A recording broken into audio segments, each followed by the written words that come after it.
ကဲမိုးအောင်လေးပြီးမိုးရောတော့မယ်ဒီနေ့မှာတော့အစီအစားရှောင်းတာနှစ်ပတ်ရှိပြီဖြစ်တဲ့အေးမြက်ကမကန်နိုင်တော့လုံးမလာရှက်ခေါ်တဲ့လာစားပြတာပဲဖြစ်ပါတယ်ကြည့်လိုက်တော့ဘူးထဲမှာကြတော့လေမလာရှက်ခေါ်တဲ့အပြည့်ပဲထိုက်ပြည့်ပဲဝသားနဲ့ပဲမာလိုက်တဲ့အသားလုံးတွေအကန်စုံတွေရောပြည့်ပဲရှင်စားကြပါအောင်ရှင်စားကြည့်လိုက်မယ်နော်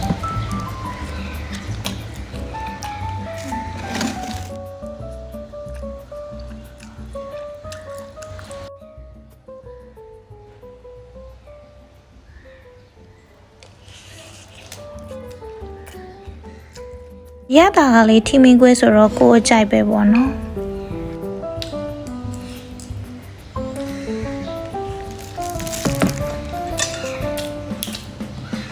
အဲ့ချိန်မှာပဲမိုးလေးတွေကလည်းစီစီနဲ့ရောချလာတာပေါ့ကွယ်မလာရှက်ခေါ်လေးနဲ့ရေအေးလေးနဲ့ဆိုတော့အေးဆေးပါပဲ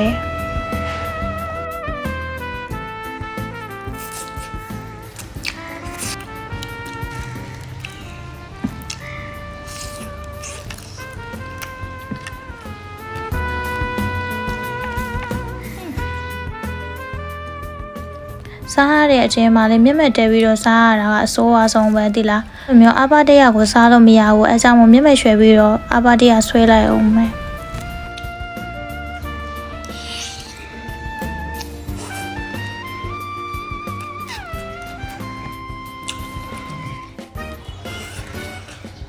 အစီရှောင်နေတဲ့အိမ်မြက်ကတော့ဝိတ်ပြန်တက်ပါပြီ။ကဲဒီနေ့ဘလော့လေးကဒီလောက်ပါပဲရှင်။အားလုံးကျေးဇူးပါ။